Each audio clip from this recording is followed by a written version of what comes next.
Right, కడపలో మహానాడు అంగరంగ వైభవంగా అయితే జరుగుతుంది. పెద్ద ఎత్తున ఈ కార్యక్రమానికి లక్షలాది మంది కార్యకర్తలు తరలి రావడం కూడా జరిగింది. మొదటి రోజు కార్యక్రమం ఏ విధంగా జరిగింది బుచ్చి చౌదరి గారిని తెలుసుకునే ప్రయత్నం చేద్దాం.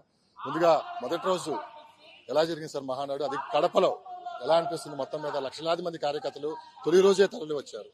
రామారావు గారి చలనచిత్ర నటుగా రామారావు గారిని అభిమానించిన గడ్డ రాయలసీమ. ఆయన ముద్దుబిడ్డ, రాయలసీమ ముద్దుబిడ్డగానే భావించారు. ఆయన కోస్తా జిల్లాలకు చెందినా కూడా ఒక నటుడుగా బ్రహ్మాండంగా ఆయనకి బ్రహ్మరథం పట్టిన ప్రాంతం ఇది. అలాగే తెలుగుదేశం ప్రారంభించినప్పుడు కూడా తెలుగుదేశానికి మద్దతుగా నిలిచిన గడ్డ రాయలసీమ. తర్వాత మధ్యలో కొంచెం అటు ఇటు వచ్చినా మరలా పుంజుకొని ఇవాళ 24 ఎలక్షన్లో బ్రహ్మాండంగా మీదకి వచ్చింది. ఇవాళ మహానాడులో వెనుకబడ్డ రాయలసీమ ప్రాంత సమస్యల మీద కూడా దృష్టి సారిస్తూనే ముందుకు సాగుతూ ఉంది. అనేక సమస్యలు ఉన్నాయి రాష్ట్రంలో. ఏ విధంగా రాష్ట్రాన్ని ముందుకు తీసుకువెళ్ళాలి, యువశక్తిని ఎలా వాడుకోవాలి, మహిళా శక్తిని ఎలా వాడుకోవాలి, ఏ విధమైన సంక్షేమాన్ని అభివృద్ధి చేసుకురావాలన్న లైన్ లో ఇవాళ నడుస్తూ ఉన్నాయి.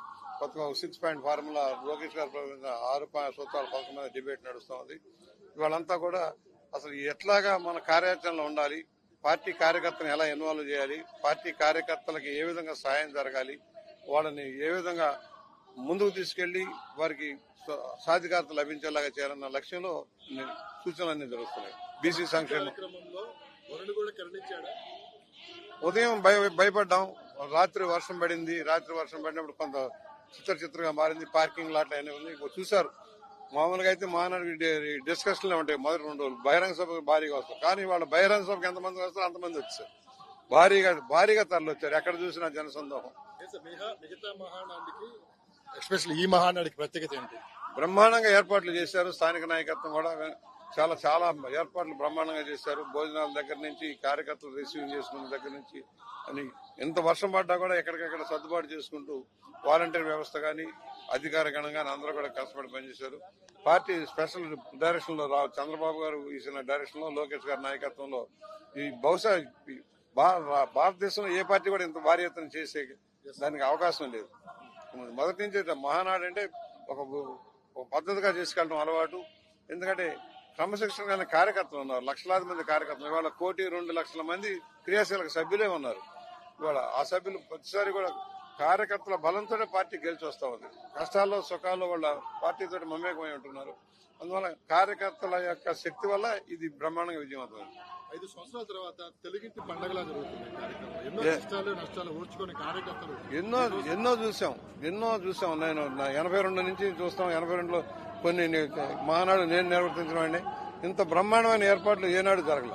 ఇంత భారీ ఎత్తున ఏర్పాట్లు కూడా ఎప్పుడు జరగల. పకడ్బందీగా జరుగుతూ ఉన్నాయి. రాష్ట్రంలో రెడ్ బుక్ రాజ్యాంగం నడుస్తుందని జగన్మోహన్ రెడ్డి గారు అంటున్నారు. నెక్స్ట్ వచ్చేది మా ప్రభుత్వమే. అవసరమైతే మీకు నచ్చిన బుక్ రాసుకోండి. మీరు వచ్చిన తర్వాత, మన ప్రభుత్వం వచ్చిన తర్వాత 7 సముద్రాలు దాటి ఉండగానే తీసుకొని వచ్చి శిక్షిస్తామంటున్నారు. దీని గురించి మీరేమంటారు? ఆయన ఎక్కడ ఉండబోతున్నాడు? ఇవాళ ఒకళ్ళు అయ్యారు. ఎవరు? వెరైటీస్ కింగ్ ఇవాళ జైల్లో కూర్చున్నాడు. 12 సంవత్సరాలుగా బెయిల్ పక్షిగా ఉన్న జగన్మోహన్ రెడ్డి గారు రేపు ఎక్కడ కూర్చోబోతున్నాడు? గత ప్రభుత్వంలో 5 సంవత్సరాల పరిపాలన చేసిన దోపిడీ వల్ల అది భారీ, వాళ్ళ తండ్రిని అడ్డు పెట్టుకుని చేసిన దోపిడీ కంటే భారీ దోపిడీ ఇప్పుడు జరిగింది. మరి దీనికి ఎన్ని సంవత్సరాలు జైలు పడుతుందో మాకు తెలియదు. 5 సంవత్సరాలు 7 సంవత్సరాలు పడింది వెరైటీస్ దానికి. 7 కోట్లు 10 కోట్ల దానికి లాలూ ప్రసాద్ యాదవ్ లాంటి జైల్లో ఉన్నారు. వేల కోట్లు లక్షల కోట్లు దోచుకున్న జగన్మోహన్ రెడ్డి ఎక్కడ ఉండబోతున్నాడో ఆలోచించి తాత్కాలికంగా బెయిల్ పక్షి ఏదో డిశ్చార్జ్ పిటిషన్ వేసుకుంటూ కాలక్షేపం చేస్తున్నాడు. కానీ శిక్ష తప్పదని మేము భావిస్తా ఉన్నాం. అందువల్ల ఆయన అధికారంలోకి వచ్చేది లేదు, సచ్చేది లేదు. 5 ఏళ్లు నష్టపోయాం. 5 ఏళ్ళు రాయలసీమలో ఏం జరిగింది చెప్పండి? 5 సంవత్సరాల్లో కనీసం నీటి వనరుకు రూపాయి ఖర్చు పెట్టాడా? ఒక ప్రాజెక్టు పూర్తయిందా? ఏం జరిగిందని నీకు ఓట్లు వేయాలి? ఒక అరాచక ఆటవిక పరిపాలన చేసావు. నీవు ఎందుకు వేస్తారు? తెలుగుదేశం ఎంత 11 లక్షల కోట్ల రూపాయల అప్పు కేంద్రంగా మార్చి కూడా నువ్వు రాష్ట్రానికి ఏం చేసావు? 1 రూపాయి వెచ్చించావు. డెవలప్మెంట్ లేదు. ఇవాళ కష్టపడుతున్నాం. 1వ తారీఖు జీతాలు ఇచ్చే చేతికి తెచ్చాం. 64 లక్షల మందికి పెంచిన పెన్షన్లన్నీ ఇచ్చుకుంటూ వెళ్తూ ఉన్నాం. ఒక్కొక్క స్కీమ్ చెప్పిందంత అమలు చేస్తున్నాం. కంగారు పడకపోతే ఎలాగా? నువ్వు 3,000 రూపాయలు పెన్షన్ ఇస్తానని 5 ఏళ్ళు ముక్కి మూలిగి 5 ఏళ్ళకి చేసావు. మేము వచ్చిన వెంటనే 4,000 రూపాయలు, 6,000 రూపాయలు, 10,000 రూపాయలు, 15,000 రూపాయలు చేసి ఇచ్చుకుంటూ వెళ్తున్నాం. ఇవాళ గ్యాస్ బండ్లు ఇస్తా ఉన్నాం. మేము చెప్పినవన్నీ అమలు అవుతున్నాయి. వచ్చే నెలలో ఫీజు రియంబర్స్మెంట్, తల్లికి 100 ఇవ్వబోతున్నాం. రైతులను కూడా ఆదుకో కార్యక్రమం అమలు అవుతుంది. చివరి ప్రశ్న, తెలుగు రాష్ట్రాల్లో మీకు తెలియని రాజకీయం అంటూ లేదు. మీరు అన్ని రాజకీయ పార్టీ నాయకుల్ని పార్టీని కూడా చూశారు. ఇప్పుడు ప్రస్తుతం జరుగుతున్న రాజకీయాలపై మీ అభిప్రాయం ఏంటి? ఒక కుట్రలో రాజకీయం చేయటం వేశారు, తప్పుడు ప్రచారాలు చేయటం, గోబెల్స్ ప్రచారం చేయటం, సోషల్ మీడియాను వాడుకొని విభేదాలు సృష్టించడం, వివిధ ప్రాంతాల మధ్య అభేదాలు సృష్టించడం, వివిధ జాతుల మధ్య విభేదాలు సృష్టించే కార్యక్రమం నడుస్తూ ఉంది. దాన్ని అడ్డుకుంటాం. మా కార్యకర్తలు కూడా అదే చెప్తా ఉన్నాం. ఎందుకంటే ఏం పర్వాలేదు అయిపోయింది అనుకుంటే పాము పడగ మీద కొట్టాలి, అప్పుడే పాములు బుసలు కొడతా ఉన్నాయి. సంవత్సరం గడవతాలికే పుట్టలోంచి బయటకు వచ్చి బుసలు కొట్టే పరిస్థితి వస్తుంది. పాములు పడగలు కొట్టాలి. ఇవాళ చాలా మంది ఏంటంటే ఇంకా ఆలస్యం అయిపోయింది, తప్పులు చేశారు కదా, ఇంకా శిక్ష. చట్టం ప్రకారం చట్టం తన పని నేను చేసుకోవాలి. చట్టం ప్రకారం నిర్ణయాలు జరుగుతాయి. రాష్ట్ర వ్యాప్తంగా మీకు ప్రత్యేక అభిమానులు అయితే ఉన్నారు. బుచ్చి చౌదరి గారు అంటే ఒక ప్రత్యేక ఫ్యాన్ బేస్ ఉంది. వాళ్ళ తరఫున నేను అడుగుతున్నాను, ఏంటి సార్ ఇంత ఎనర్జీ? ఇప్పటికి కూడా రాజకీయాల్లో కావచ్చు, ఈ పేరు చెప్తే చాలా మంది ఇప్పుడు యువత కూడా పరిగెత్తుకుంటూ వస్తారు. ఏంటి ఆ సీక్రెట్ ఏంటి? 44 సంవత్సరాల తెలుగుదేశం రాజకీయ చరిత్రలో నాకు ఒక స్థానం ఉంది. ఇవాళ రాష్ట్ర వ్యాప్తంగా ప్రపంచ వ్యాప్తంగా గుర్తింపు ఉంది. నా ఆస్తులు పోగొట్టుకున్నాను కానీ నీతి నిజాయితీలు పోగొట్టుకోవాలి. క్రమశిక్షణ కలిగిన కార్యకర్త, పార్టీ కోసం పనిచేసాం. పార్టీ ఎప్పుడైనా ర్యాష్ గా మాట్లాడితే కార్యకర్త కోసం మాట్లాడతా, పార్టీ కోసం మాట్లాడతా, పార్టీ క్రమశిక్షణ కోసం, పార్టీ అభివృద్ధి కోసం మాట్లాడతా. ప్రతిపక్షాన్ని విమర్శించిన నిర్మాణాత్మక కన్స్ట్రక్టివ్ క్రిటిసిజం. జగన్మోహన్ రెడ్డిని 5 సంవత్సరాలు తోలనాడడం అంటే మాట్లాడాం, విమర్శించాం.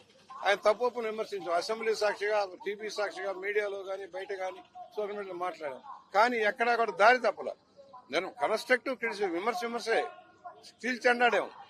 అందువల్ల ఇది ఏమిలే, హ్యాపీగా పోయింది అన్న బాధ లేదు. అన్ని పోయినాయి, ఆస్తులన్నీ కరిగిపోయినాయి. బాధ లేదు, పోయిందన్న బాధ లేదు, సంపాదించిన ధ్యాస లేదు. మా పిల్లలు 2 కష్టపడి చదువుకుని అమెరికాలో వాళ్ళు ఉద్యోగాలు చేసుకుని వాళ్ళ బతుకులు బతుకుతున్నారు. ఇప్పటికీ నేను రాజమండ్రిలో 4 సార్లు పోటీ చేశాను. కులం లేదు, నాకు కుల బలం లేదు. 600-700 కమ్మ ఓట్లు ఉన్నప్పుడు 4 సార్లు గెలిపించారు. ఇవాళ రూరల్లో 3 సార్లు వర్షం గెలిపించారు. రాజమండ్రిలో గానీ రూరల్లో గానీ చుట్టుపక్కల ఎక్కడైనా గెలవగల ఒక స్థైర్యం నాకు ఉంది. ఈ రోజు ఈ వయసు ఇప్పుడు 80 నడుస్తున్నాయి. నా అంతటి నేను రిటైర్ అయ్యే పరిస్థితి లేదు. ఇప్పటికీ కార్యకర్తలు ఏమంటారు, ఎందుకు మీరు చెబుతారు మానేస్తాను, ఇక రిటైర్ అవుతాను, ఎందుకు మాట్లాడతానని అంటున్నారు.